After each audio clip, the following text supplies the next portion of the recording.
Hello, my name is Kenny Nguyen. I was the communications manager and I was the medium between our group and the Duji Academy. Hello, my name is Noor Ahmed and I was the media and materials manager.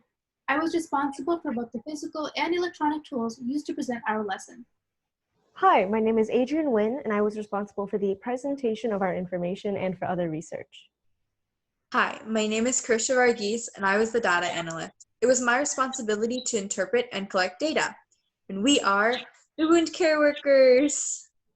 The goal of our presentation was to educate younger children on the importance of wound care and how to perform it. But before we figured that out, first we had to brainstorm ideas on what we wanted our lesson to be on. We wanted to choose a topic with information that kids could learn, apply, and then carry with them for a lifetime. And first aid/wound care happened to check all the boxes. But then we had to figure out how to simplify the information within a time frame. We were given a maximum presentation time of 30 minutes, including questions, activities, and the actual talk itself, by the principal of the school we presented at. So we ended up narrowing down the topics to rice, broken bones, burns, minor cuts, prevention, and improvisation techniques. Though a little less formally medical/scientifically proven, the improvised first aid section was added on because we wanted our audience to be able to make use of readily available resources for first aid, rather than feeling dependent on strictly listed medical materials or procedures. We also identified and explained every item in the school's first aid kit in order to ensure that our audience would be more properly prepared to use first aid in the absence of an adult.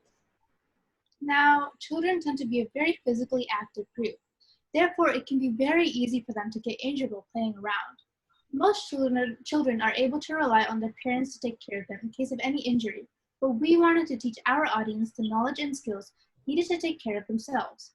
In addition, some adults may not know the proper procedures for treating specific injuries, be it a sprain, broken bone, cut, or burn. So instructing the children in the proper techniques can prevent potentially harmful mistakes. For our lesson, we presented with Google Slides, an online presentation site because of its collaborative features. We used a number of ways to appeal to the children's understanding, such as the use of GIFs or moving images to present the process of rice for those kids who are more visually oriented. Additionally, for our cram sheet, we used Canva, which is an online graphic design website. Next, we did a gauze wrapping activity called That's a Wrap. As you may know, majority of kids love to be hands-on, so this was the perfect opportunity to give them a chance to touch and feel so they would feel more comfortable when practicing this skill elsewhere. To summarize everything from our presentation, we developed a cram sheet, which also had some additional tips. We had this translated in 2 languages, English and Mandarin, so that it could accommodate to the Duji Academy's curriculum, which is to educate children on Chinese language and culture. This is also convenient for some parents who may only understand Mandarin. That way they could see what their children were taught and also learn from it. We first introduced our lesson with rice. No, not that delicious grain we all love to eat. Rice stands for rest, Ice, Compression, And elevation. Rice is a mnemonic to allow kids to easily remember a way to treat sprains. We did a short humorous skit that allowed the kids to understand when and how to use rice in a real-life situation. Next, we taught how to recognize and treat broken bones and burns. For the burns part of the lesson, we emphasized common treatment mistakes, so that way our students could avoid those mistakes when treating themselves or others. Next, we taught how to prevent and treat cuts, because we all understand how painful, how terrible, how hurtful paper cuts can be. Next, we did the What's in Your First Aid Kit lesson. For this part of the lesson, we tailored it specifically to the Duji Academy's first aid kit. So that way, the students know what resources are available and how to use those resources when someone else is injured. So we had to evaluate the effectiveness of our lesson. And to do that, we created a quiz that covered every part of our presentation. And we gave it to the students twice.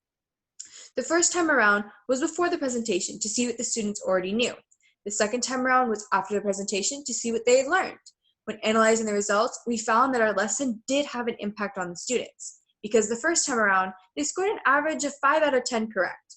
However, the second time around, they scored a 9 out of 10 correct.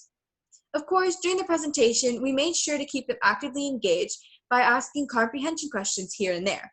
Of course, being able to speak out their voice with their peers made them more confident, and therefore they were more comfortable when answering. However, our only regret was that we had a time constraint.